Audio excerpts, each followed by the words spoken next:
RTV.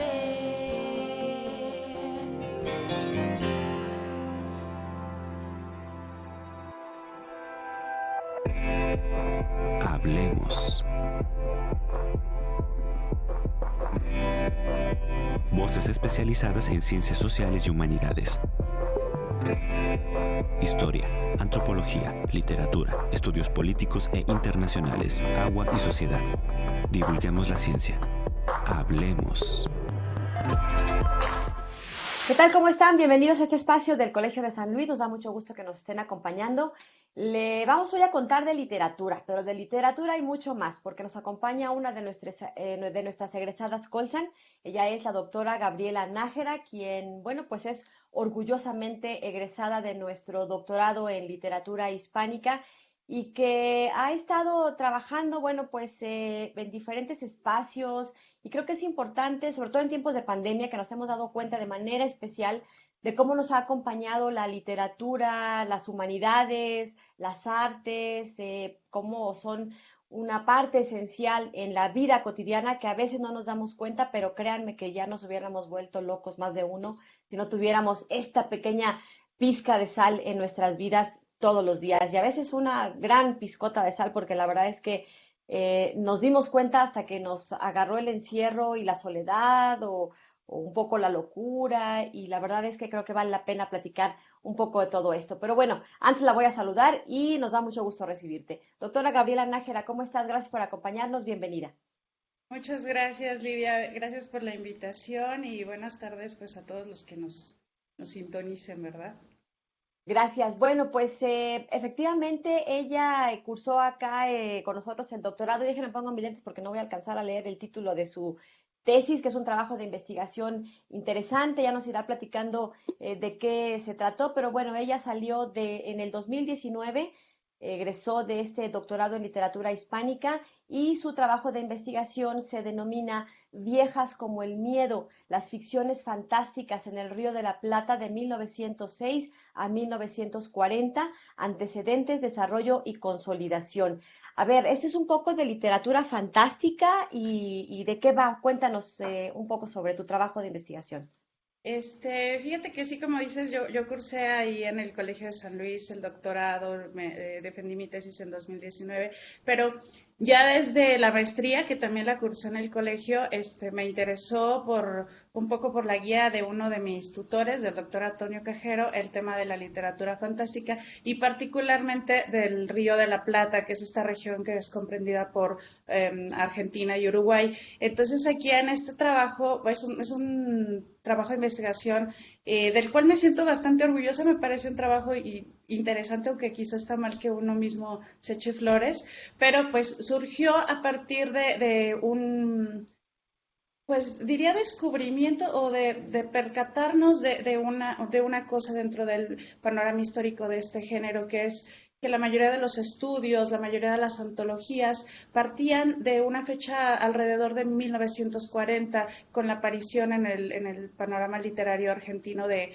Borges y de otros autores como Adolfo Bioy Casares. Entonces yo me había dado cuenta que si bien la literatura fantástica posterior, como de los años 50, 60 en adelante, era muy rica y toda la gente la conocía, digo, no hay nadie que no conozca a Julio Cortázar, por ejemplo, o a Jorge Luis Borges, pero poco sabíamos de los periodos anteriores a ellos, de otros autores que hubieran estado cultivando el género con anterioridad. Entonces me pareció como bastante llamativo, empecé a investigar para elaborar mi proyecto de doctorado y me di cuenta que también había ya algunos estudios bastante nutridos acerca de la literatura fantástica en el siglo XIX, en toda Latinoamérica, pero en particular en Argentina y en México estaban los estudiosos buscando más autores que hayan escrito en este género.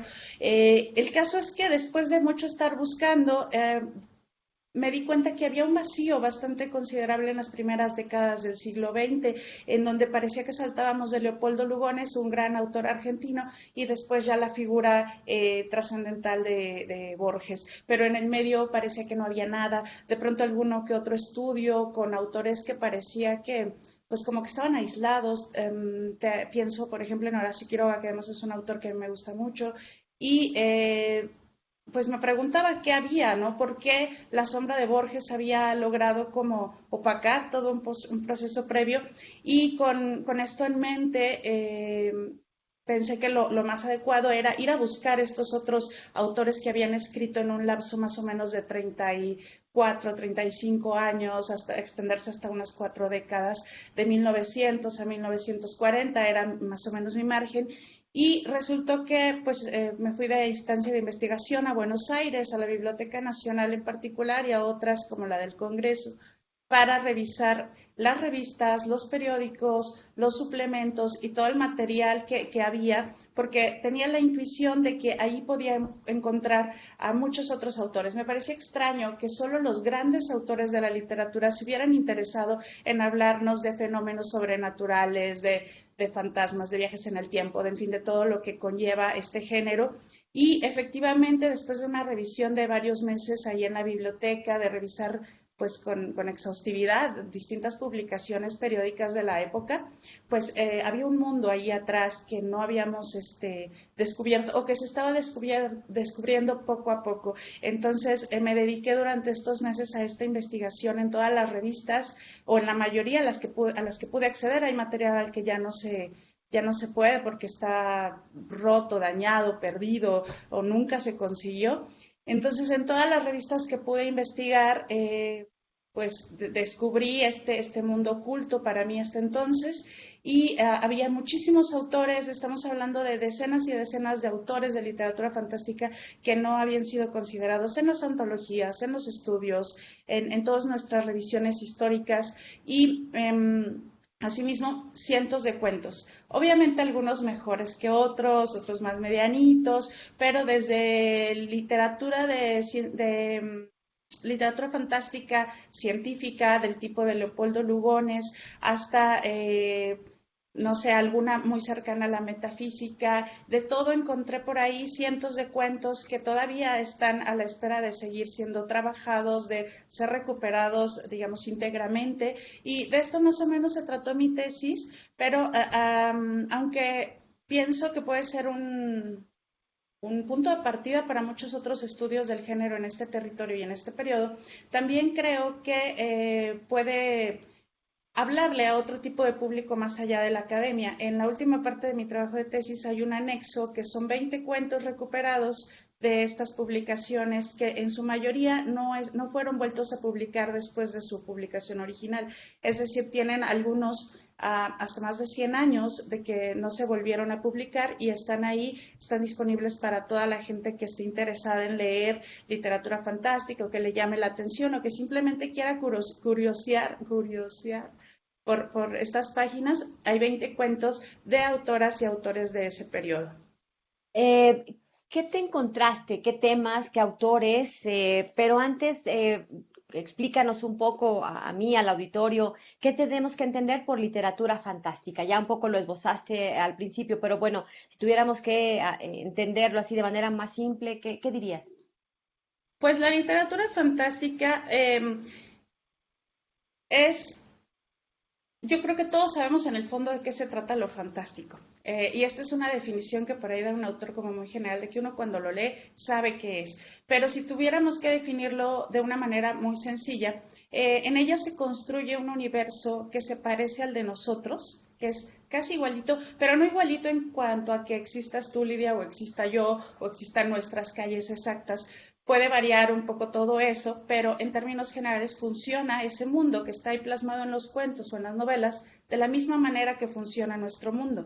Las leyes funcionan exactamente igual. Y en este planteamiento de un mundo o de un mundo muy similar al de nosotros, ocurre algo que de pronto contradice todas las leyes en las que estaba basada esa realidad. Entonces, de pronto, en un ámbito normal puede aparecer un fantasma, por ejemplo, y eso ya está contradiciendo las leyes que nos dicen que los muertos no regresan, ¿no? Que una vez que uno muere, pues ya acabó todo. El regreso de un alma en pena va a ser un evento que va a ser disruptor, que va a contradecir nuestras leyes y que va a generar pues incertidumbre en los personajes y también puede generar incertidumbre en el lector. Entonces, cualquier evento, no solo los de fantasmas, también otro tipo de realidades, por ejemplo, la presencia de un doble, eso también sería algo que perturbaría. Hay, por ejemplo, un cuento de Julio Cortázar en el que el personaje vomita conejitos. Eso pues contradice todo lo que nosotros sabemos. Uno no puede andar vomitando conejitos por ahí, ¿no? Bueno, eso espero. O, por ejemplo, tenemos un cuento de Francisco Tario, un autor mexicano de la década de 1940, que de pronto se está bañando y del grifo sale un mico, ¿no? Eso no podría suceder, pero en este mundo aparentemente real ocurre. La aparición del diablo, un pacto con el diablo, en fin, es muy amplia la literatura fantástica en cuanto a temas y motivos, pero en términos generales sería eso, la irrupción de un fenómeno insólito, diferente, extraordinario, en el marco de una realidad que se parece a la de nosotros. Y retomando lo que te encontraste en esta estancia que hiciste en Sudamérica, en esta investigación que estuviste realizando, ¿qué autores dirías o qué temas, cuál fue, digamos, uno de los hallazgos que más te sorprendieron? Además de que nos platiques de un hallazgo que prácticamente te ha estado acompañando y creo que es una de las cosas que más tendríamos que presumir ahorita. Cuéntanos. Pues varias, la verdad es que fui muy, muy feliz descubriendo varias cosas, por ejemplo, el caso de autoras, porque se creía, o se cree todavía, no sé cómo decirlo, porque es algo en lo que debemos de estar trabajando, que después de una gran autora llamada Juana Manuela Gorriti, que escribió durante el siglo XIX, a la segunda mitad, parece que no había ninguna escritora hasta 1940, que sería Silvina Ocampo, ninguna escritora de literatura fantástica, pero en esta investigación pues sí descubrí varios nombres, varias autoras que sí lo estuvieron haciendo, pero que por motivos que tienen que ver con la configuración de nuestra sociedad, en la que la mujer es más de quedarse en el hogar, etcétera, etcétera, sobre todo para aquellos años, pues dejaron de lado la escritura o no fueron tan leídas como se hubiera querido y pues su trabajo un poco se perdió. Entonces, de ahí hay varias que me interesa. Una es, por ejemplo, la autora Livia Felse, que tiene un cuento que sí está ahí en la tesis, que se llama El cadáver viviente. Hay otro que me pareció muy interesante, fue de Alfonsina Storni. Alfonsina Storni es una gran autora, sobre todo poeta, y la conocemos por lo general como poeta. Pero encontré un cuento que, si bien sí había sido recuperado, es muy poco trabajado, prácticamente nada trabajado, que se llama Cuca en 6 episodios, que también incluyen los anexos, donde nos habla de una autómata que vive en la ciudad de Buenos Aires y que está pues conviviendo con la narradora. Este es un cuento de ciencia ficción o de literatura fantástica emparentada con la ciencia ficción. Esto es otro de los grandes pues hallazgos o redescubrimientos, pero hay muchos más en realidad, Lidia. Qué valioso el trabajo que has hecho y que hacen los especialistas como tú, porque es como traer de vuelta a la vida, ¿no? Estos valiosos trabajos de literatura, cuentos, poemas, lo que sea que se esté rescatando, recuperando y que hoy entran a un mundo diferente, a un mundo del internet, a un mundo donde pueden viajar a lo largo del tiempo y de los países y en fin, creo que es sumamente importante. Vamos a hacer una pausa y regresamos para seguir platicando contigo. Hoy está con nosotros Gabriela Nájera, ella es egresada Colsan de nuestro doctorado en literatura. Y le recuerdo que, bueno, este programa lo puede usted ver en estreno los martes aquí a través de 9TV, a quien aprovechamos para agradecer el espacio. Y ya mañana miércoles está disponible a través de nuestro canal de YouTube. Hacemos una pausa y continuamos.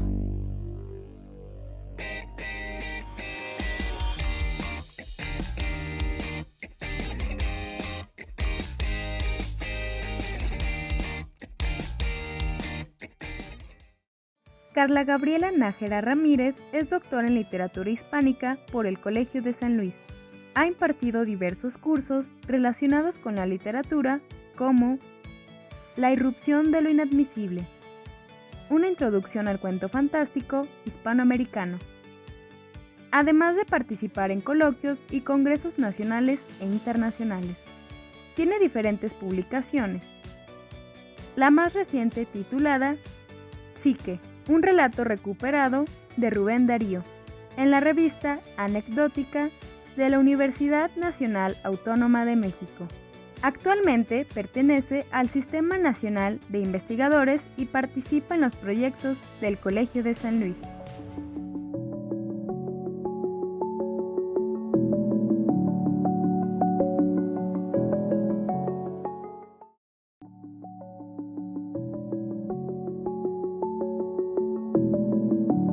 Bien, estamos de regreso, continuamos charlando con la doctora Gabriela Nájera. Ella es egresada de Colsan, de nuestro doctorado en literatura hispánica. Y bueno, pues nos estaba contando cómo fue a dar allá a Buenos Aires, Argentina, a esta biblioteca que le abrió sus puertas y que le dio la posibilidad de recuperar información valiosa que se convirtió en parte de su trabajo de investigación, pero que también le ha dado pie a recuperar nombres y parte de la obra de autores que le han estado marcando ahí tu trayectoria, ¿cierto? Cuéntanos un poco más sobre esto. Sí, muchas gracias, Lidia. Pues fíjate que un caso así muy particular de este trabajo me llegó casi como, pues luego a veces digo que como de chiripa, aunque quizá no tanto, porque finalmente uno estaba trabajando, pero a veces uno encuentra cosas que no va a buscar, como en la vida diaria, ¿no? Como cuando no quieres pedir taxi y están llegando ahí 10 taxis, pues más o menos así. Me encontraba yo en la biblioteca trabajando y un poco por un afán de ser más exhaustiva en mi investigación, quise abarcar un periodo anterior para ver cómo estaba todo el escenario en las publicaciones periódicas como desde 1890. Entonces estaba tratando de ver qué tanto se publicaba, si realmente había mucho más a partir de 1900, examinando como el terreno, y para esto me di unos días de estar revisando las publicaciones de esa década, 1890, y son menos, así que pues fui entusiasta al buscar. Cuando ya casi acababa, ocurrió esto de encontrar como una aguja en un pajar, pero sin buscarla, ¿no? Como nada más tocando. Porque una de las referencistas de la biblioteca, que se llama Soledad Zúñiga, y aquí mando saludos si es que llega a ver esto, de pronto me dijo, oye, hay un microfilm que pues estaba ahí aventado y corresponde al periodo que te corresponde. Un microfilm es pues como un escaneo de antes, donde ponían todos los documentos en un tipo de cinta, pues ni siquiera sé cómo se llama, pero se pone en una máquina y uno va dándole vueltecita y van pasando las imágenes. Entonces, me lo prestó y me dijo, van puros números sueltos ahí, a lo mejor no te sirve de nada. Yo, bueno, igual hice el trabajo, y de pronto apareció una publicación titulada La Hoja, y eran solo 2 números, me parece, y uno de los cuentos que venían ahí se titulaba Psique. Lo empecé a leer y dije, bueno, esto como que va de un tipo de literatura fantástica de este periodo, del periodo modernista. Se trataba de un alma que sube, que asciende y que logra ver a los arcángeles, etcétera, etcétera, un cuento cortito, y estaba firmado RD, como Rubén Darío. Entonces a mí me llamó la atención porque dije, claro, es de Rubén Darío, porque yo había recién leído los cuentos completos que están publicados en Fondo de Cultura, y digo, sí, creo que sí, en Fondo de Cultura. Bueno, los acaba de leer, dije, el estilo es muy similar, es el RD, es el periodo, es el año en el que estaba. Tomé mis fotos respectivas y me fui. A los días, todavía en esta como investigación previa, como de antecedentes, me encontré otra publicación también de Rubén Darío, y de las 7 bastardas de Apolo se llama el cuentito. Le tomé también sus fotos y ya seguí con mi vida. Tiempo después me di cuenta que lo que había pasado ahí era una cosa como medio espiritista entre Rubén Darío y yo, y que Rubén Darío era un creyente del espiritismo totalmente. Entonces digo, ahí su espíritu se conectó conmigo, porque ya cuando estaba yo acá en San Luis de nuevo, acomodando el material que había conseguido, clasificando, bueno, este trabajo que también es exhaustivo de seleccionar el corpus, volví a dar con estas fotos, y dije, voy a cotejar la versión que yo tengo en libro contra estos que encontré, y pues resultaron 2 cosas, ¿no? La primera que ya he publicado es que no estaba el cuento de Psique en los cuentos completos. Decía, con razón, porque yo no me acordaba de él, pero eran varios, entonces dije, quizás se me olvidó. Empecé a investigar y no estaba en ningún lado. Los especialistas de la obra de Darío, que hay muchos y muy buenos, nunca lo habían mencionado.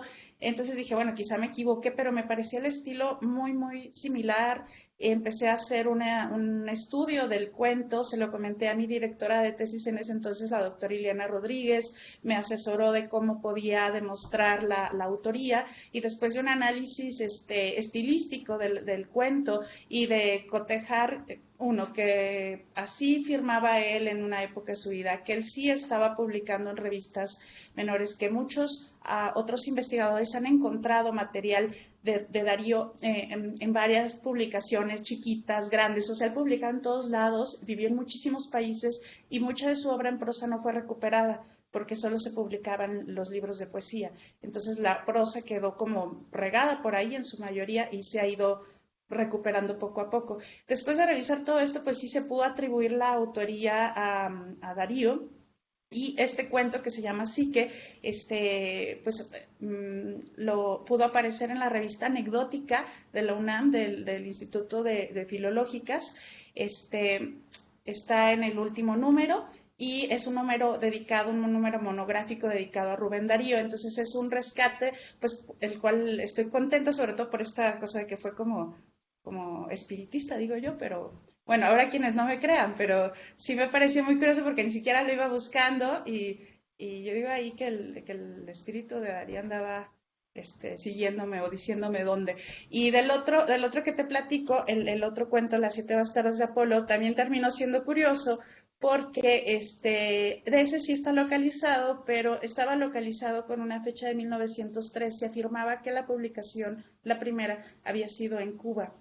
Y cuando yo leí esto, y era un estudio muy, muy, muy bien hecho, dije, no, claro que no, porque yo estaba investigando otro periodo. Entonces me fijé en el que yo recuperé y es de 1897. Eso cambia cómo entendemos ese cuento, por lo menos, porque eso quiere decir que la primera publicación fue en Buenos Aires y modifica un poco, no te digo que dramáticamente, pero sí modifica un poco la manera en que entendemos el proceso creativo de Darío. Comentabas al principio del programa, en el primer bloque, esta revisión que también te tocó hacer, esos hallazgos del papel de la mujer en en este periodo en la literatura. Y por la época, bueno, pues pareciera que, bueno, nos hemos ido enterando después, ¿no? Que abandonaban sus carreras o que lo hacían a través de seudónimos de hombres, precisamente por el papel que tenía, ¿no? Muy limitado, muy restringido, socialmente muchas presiones, económicamente también muchas presiones. ¿Qué te has encontrado? ¿Qué es importante de la literatura femenina en esta época que tú has investigado? ¿Y por qué es importante hacerla visible? Pues uno de los casos es la autora Livia Felse, de quien también he recuperado un cuento titulado El cadáver viviente, que aparece en la revista Cuadernos de Irrealidad, que dirige el doctor Sardiñas de la Universidad Autónoma de San Luis Potosí. Lo que me he dado cuenta al meterme un poquito con estas autoras como la propia Livia Felse es que ellas tuvieron un periodo de creación que a veces fue interrumpido por su matrimonio, por que tuvieron hijos, porque se dedicaron más a la vida pues del hogar, ¿no? Y fueron dejando de lado, por ejemplo, en el caso de Livia Felse, me parece interesante que antes de casarse con un gran poeta llamado León Benarós, ella escribía radionovelas, escribía poemas, escribía canciones, cuentos, ganó un concurso de cuento y de pronto, al casarse como que fue dejando su labor literaria para dar paso a apoyar la carrera de su marido, lo cual tampoco es que esté mal propiamente, pero sí notamos un abandono de su carrera literaria.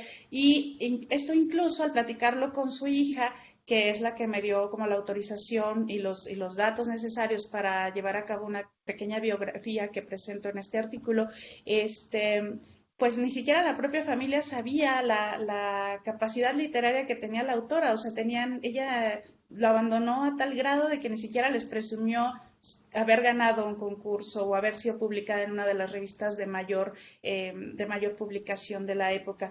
Pero no es la única. También hay otras autoras que aparentemente han, como tú bien lo dijiste, publicado con seudónimos desde finales, bueno, las que he visto desde finales del siglo XIX allá en Argentina, y eso que en Argentina estaban mucho más abiertos de lo que aquí en México a este asunto de la escritura femenina. Entonces yo sí creo que hay que ir recuperándolas en todos los países. hay que ir aprendiendo a leerlas porque tenemos una falsa idea de que la literatura, la historia literaria está construida por nombres de hombres. O sea, sí, el canon literario parece favorecerlos en cuanto a número, pero en realidad hay muchas autoras que merecen ser leídas. Y lo más interesante de esto, de leer autoras, va a ser la perspectiva que tienen las mujeres de los temas que escriben, de cómo escriben. Yo creo que sí es diferente a la de los hombres. Claro, es siempre se le indigo, si de por sí la literatura retrata la época que le tocó en ese momento, yo creo que la mirada es totalmente diferente, la mirada desde la perspectiva que asumas, ¿no? De poder, de género, en fin. Bueno, vamos a ir a una primera pausa, bueno, la segunda pausa ya, perdón, y regresamos para seguir platicando con nuestra invitada de hoy. Ella es la doctora Gabriela Nájera, quien es egresada Colsan. Y les recuerdo que nuestras vías de comunicación pueden ser a través de redes sociales, particularmente a través de Facebook. Una pausa y continuamos.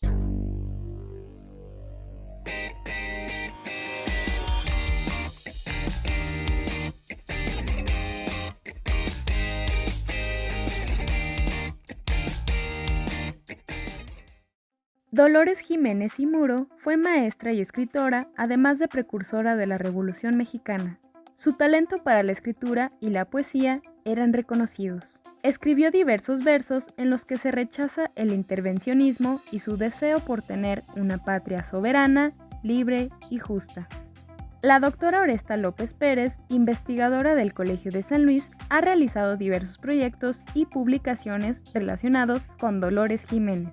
Su obra más reciente titulada Un reto a la imaginación y a la memoria histórica. Dolores Jiménez y Muro, maestra, escritora y feminista precursora de la Revolución Mexicana, donde nos muestra una perspectiva histórica abordada desde el feminismo.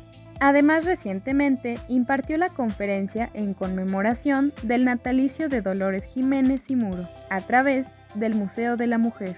Conoce más de este y otros episodios de la historia de México a través de las publicaciones académicas del Fondo Editorial Colsan.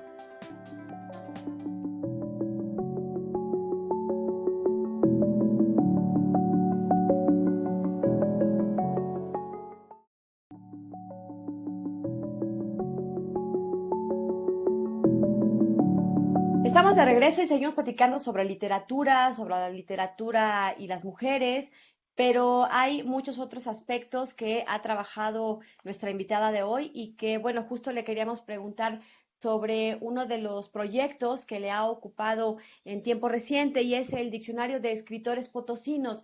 Cuéntanos de qué se trata esto y por qué es importante promover o recuperar precisamente este tipo de escritores de San Luis Potosí. Pues ahorita tenemos como 1 año y medio, 2 años en un proyecto que es el Diccionario de Escritores Potosinos, que consiste a grandes rasgos en un repositorio en Internet donde cualquiera va a poder entrar o puede ya entrar a revisar la biografía de los autores potosinos del siglo XIX, XX y XXI.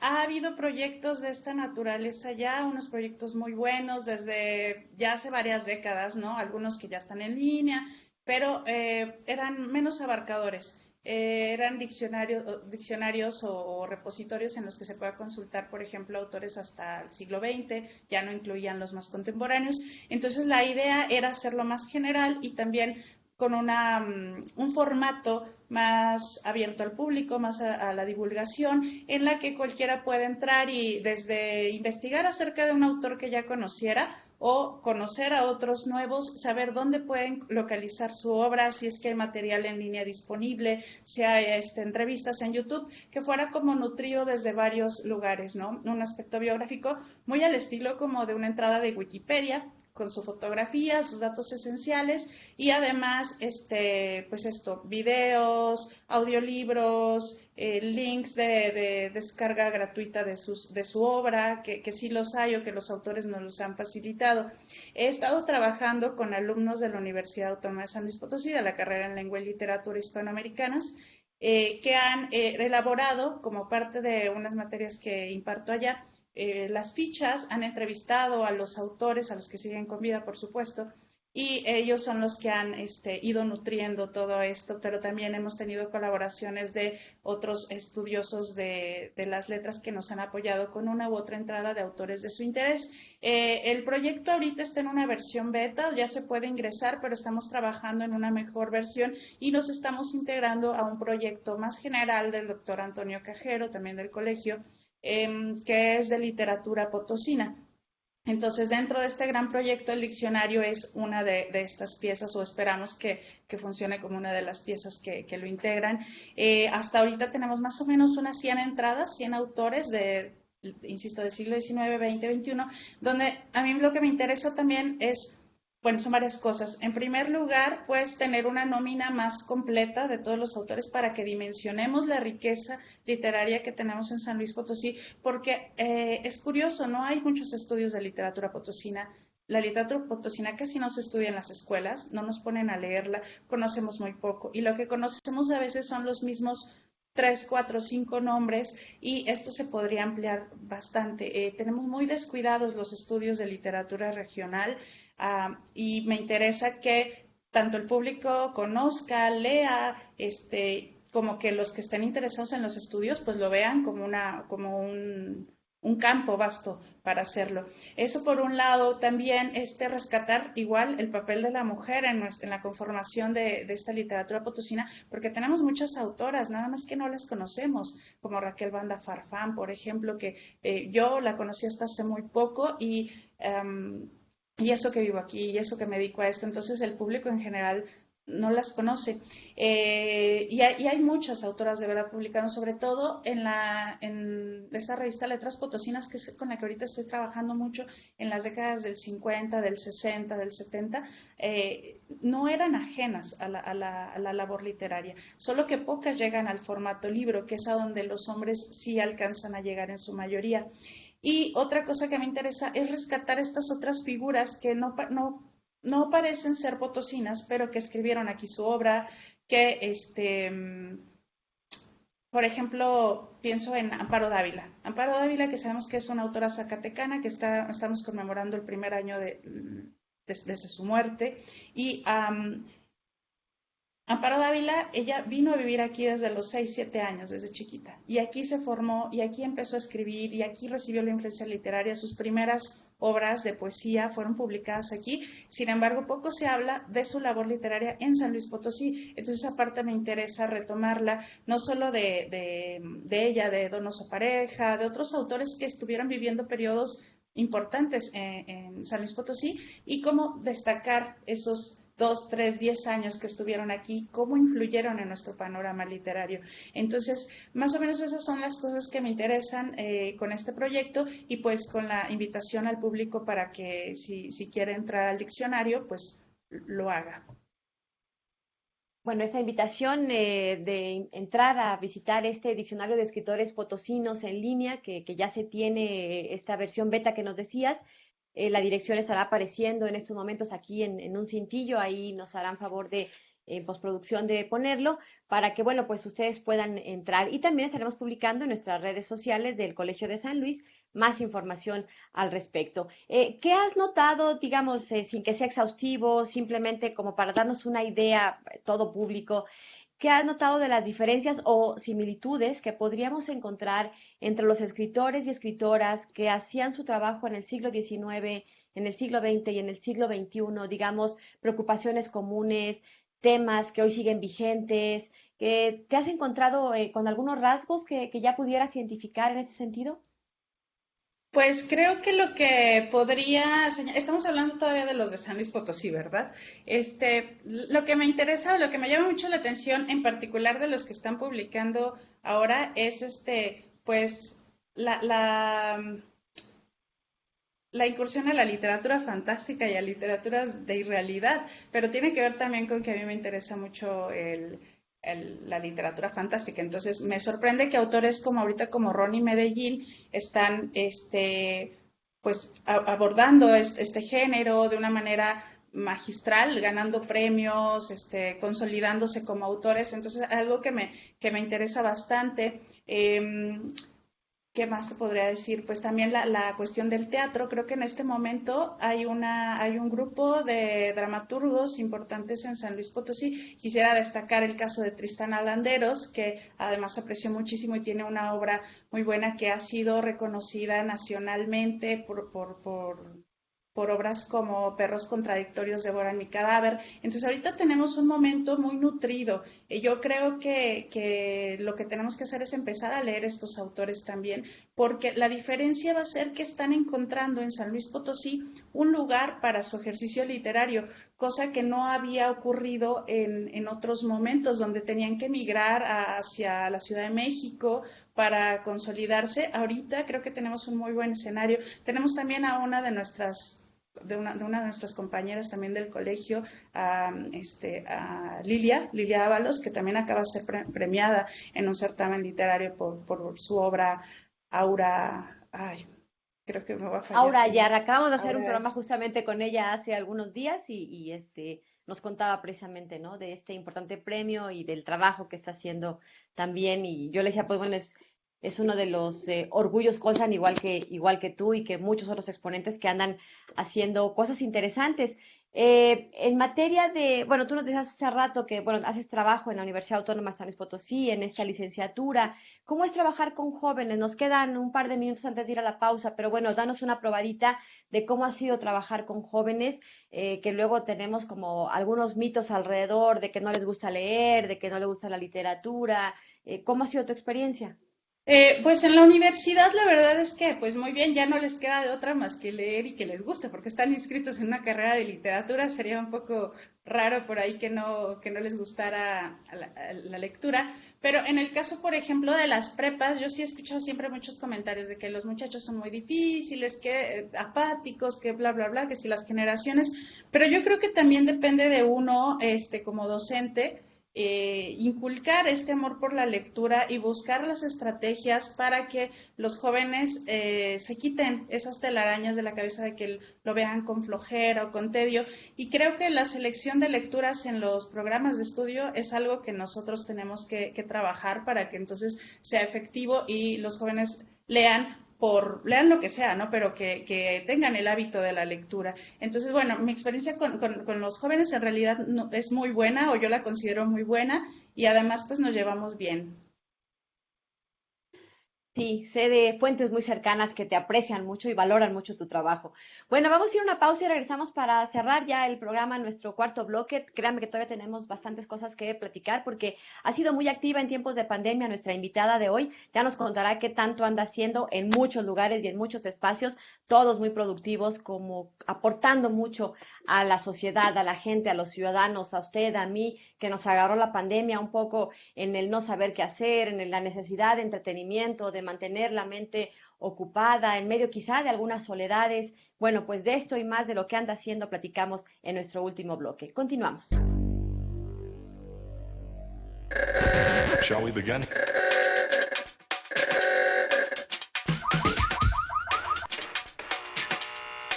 Let's begin.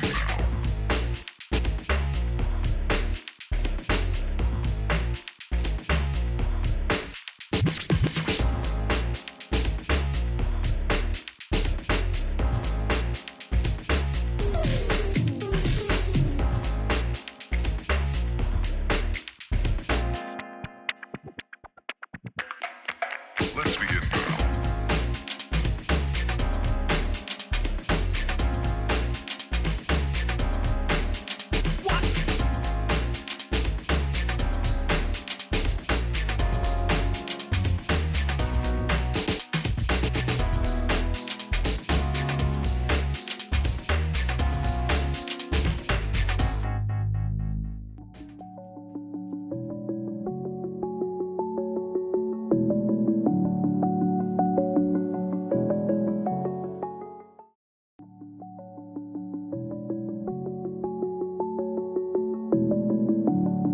Bien, continuamos ya para despedir este bloque y esta charla que hemos tenido con Gabriela Nájera, quien es egresada Colsan, experta en asuntos de literatura. A ver, yo decía antes de irnos al corte que ha sido muy activa en la pandemia, que afortunadamente por personas como tú que se han ocupado de acercarnos como este entretenimiento necesario para el alma, para la cabeza, para la inteligencia, libros, literatura, cuentos, poesía, música, en fin, que hoy damos gracias a las ciencias, artes, humanidades y demás, porque si no, más de uno ya estuviéramos vueltos loquitos aquí encerrados en nuestras casas. A ver, cuéntanos, porque, bueno, antes de entrar a esto de lo que has hecho en la pandemia, también trabajas una cosa que se llama Semana de la Redacción con alumnos de literatura de la Universidad Autónoma. ¿De qué se trata? ¿Por qué lo haces? ¿Para qué? ¿Cuál es el objetivo? Cuéntanos de esto.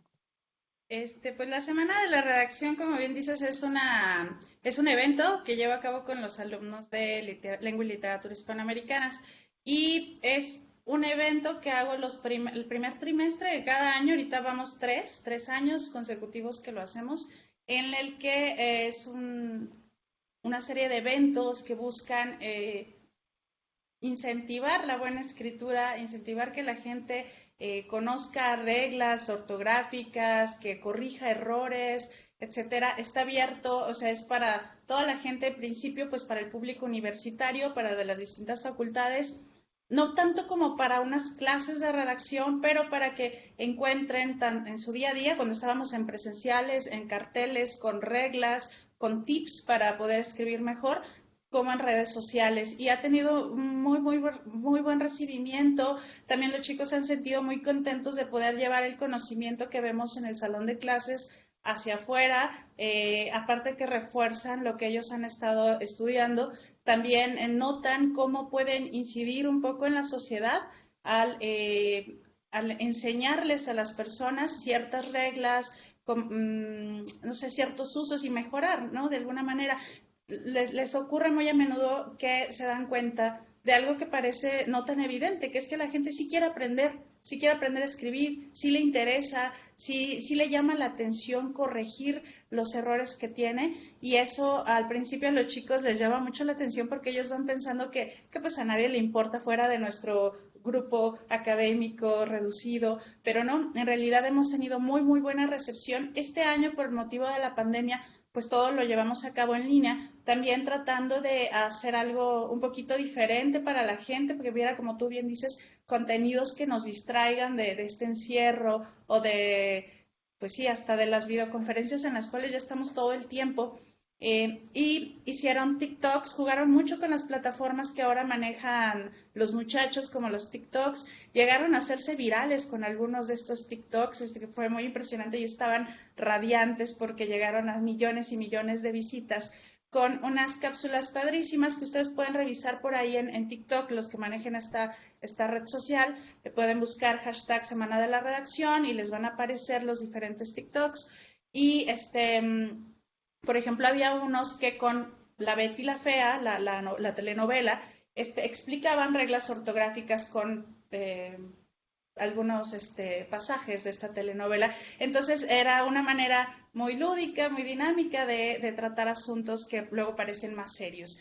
Ha sido muy fructuoso, y no solo a través de las redes sociales, también cuando estuvimos en presenciales años pasados, fueron a visitar escuelas, a dar hacer dinámicas con los alumnos de preparatorias para que también ellos vieran algunas de sus fallas al momento de la escritura, reforzaran contenidos, practicaran su ortografía, etcétera, etcétera. Hemos estado en muchas escuelas en estos 3 años. Este año en particular nos abrieron sus puertas el Instituto Potosino, el Instituto Hispano-Inglés, Conciencia Bachiller, el Cobach 28, entre otras escuelas. También el año pasado estuvimos en la Apostólica, que nos han estado contactando, pidiendo o dando permiso de entrar a los salones, de convivir con los chicos de preparatorias y de secundarias para eso, para interesarlos en la buena escritura.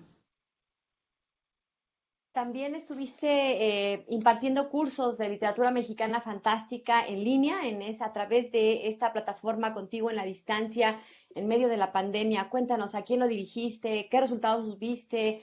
¿Cómo reaccionaban ahí tus interlocutores? Sí, este curso se llamó de Introducción, me parece, a la literatura fantástica mexicana y fue en el programa Contigo a la Distancia que lo a cabo el CENART, la Secretaría de Cultura y aquí el CEART. Y estuvimos trabajando en una plataforma del CEART y estuvo muy bonito. Bueno, me pareció una experiencia muy padre porque fue muy al principio de la pandemia cuando tuvimos que acostumbrarnos a esta nueva vida o a atravesar pues esta circunstancia de la mejor manera posible y me pareció una muy buena manera estar haciendo un curso para que la gente que no sabía qué hacer ya con su tiempo, pues conociera un poco de la literatura mexicana, de la literatura mexicana fantástica desde el siglo XIX hasta la actualidad. Entonces era un contenido, aunque para un público no especializado, era pues bastante nutrido lo que vimos. Tuvimos una buena recepción, estuvieron registrándose personas que nunca habían estudiado literatura y sin embargo les interesaba el tema. Entonces estuvo muy bonito y pues como tú dices, estos contenidos culturales nos mantuvieron un poco a flote o nos han mantenido, porque si no, no hubiéramos llevado de buena manera tanto encierro, ¿no? Ya llevamos más de un año así. Así es. Bueno, pues antes de despedirnos, estamos llegando casi al final del programa. Quiero preguntarte tus 5 libros favoritos o cuáles serían las recomendaciones que harías este top 5 de los libros para acercar la literatura, invitar a que todo el mundo lea lo que sea, pero que lean. Y si no sabemos por dónde empezar, pues que nos recomiendes algo, tú que sí eres experta.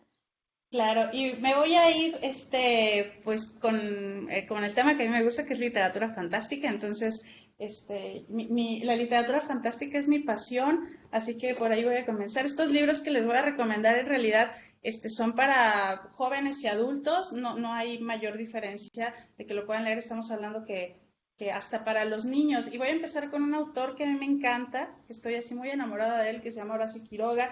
Y pues aquí tengo una edición donde vienen muchos de sus cuentos. Yo creo que todos habremos oído hablar de Horacio Quiroga, o yo quiero creer que todos hemos oído hablar de él porque a mí me encanta.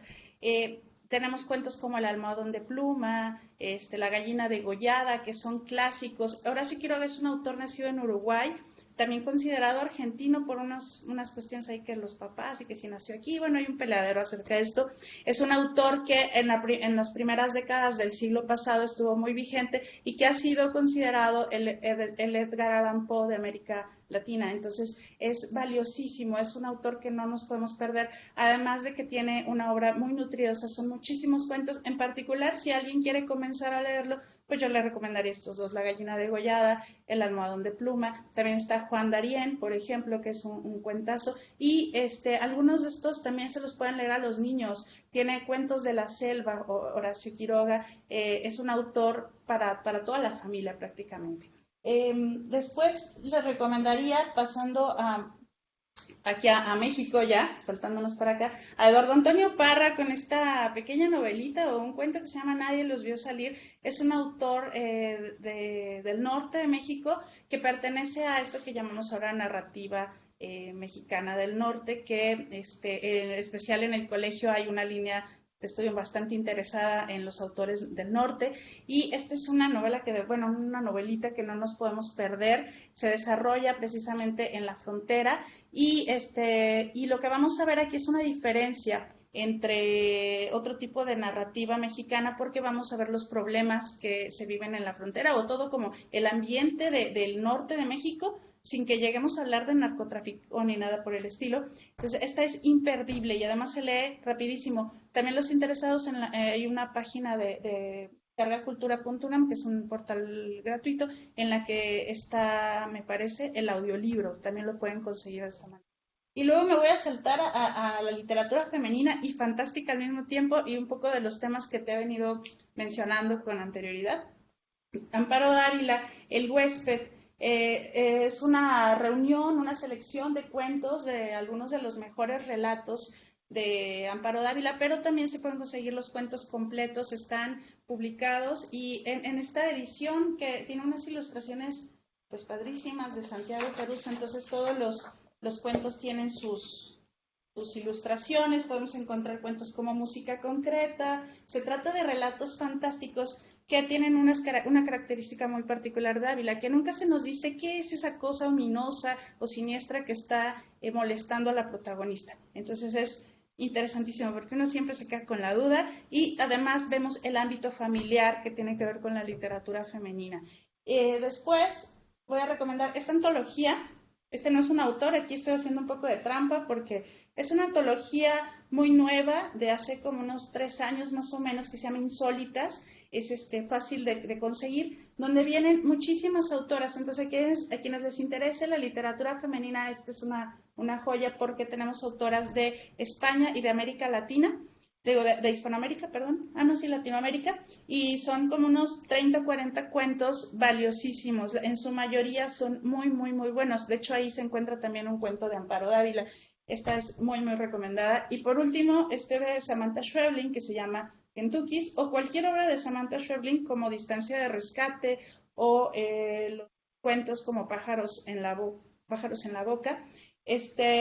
Samantha Schweblin es una narradora actual de Argentina, y este libro que les presento, que les recomiendo, es de ciencia ficción, pero una ciencia ficción muy cercana a nuestra realidad. A los que les gusta la serie, por ejemplo, la de Black Mirror, tiene que ver con esto. Van a ser como una especie de mascotas cibernéticas que entran a nuestras casas y que nosotros, bueno, nos van a hacer cuestionarnos acerca de nuestra privacidad, de qué tanto estamos cuidándola con el internet, con las redes sociales, con todo esto, qué tan seguros o inseguros estamos.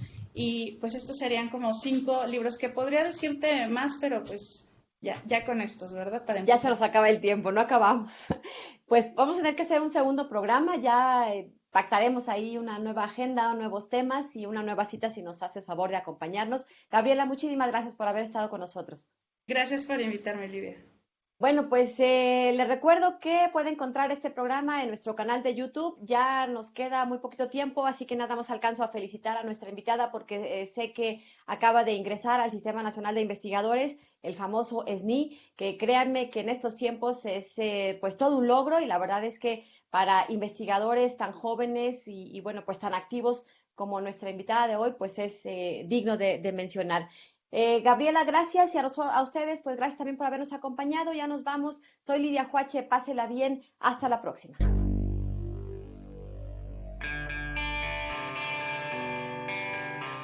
El Colegio de San Luis te invita a las actividades académicas que se llevarán a cabo durante los próximos días. El Programa de Estudios Políticos e Internacionales del Colegio de San Luis invita a la siguiente sesión del Seminario Permanente de Asuntos Legislativos. El 9 de junio a las 17 horas a través de Google Meet. La Asociación de Historia Económica del Norte de México y el Colegio de San Luis realizarán el segundo ciclo de charlas La Historia Económica en el Norte de México, con el tema El Plan Hidráulico del Noroeste, una ilusión de la ingeniería hidráulica mexicana. El 10 de junio a las 17 horas por Blue Jeans. El Colegio de San Luis, en colaboración con la Red Iberoamericana de Sociología Computacional, convocan al Segundo Simposio Virtual Iberoamericano de Sociología Computacional, encabezado por el Dr. Antonio Aguilera en el mes de junio 2021. Puedes comunicarte al correo antonio.aguilera@colsan.edu.mx. El Seminario Permanente de Corporalidades invita a su segunda sesión, El amor como escándalo, con la doctora Mónica Luna, investigadora del Colegio de San Luis. El 17 de junio a las 12 horas a través de Facebook Live de CIESAS Occidente. Consulta los detalles de este y otros eventos a través de nuestra página web www.colsan.edu.mx y síguenos también en nuestras redes sociales.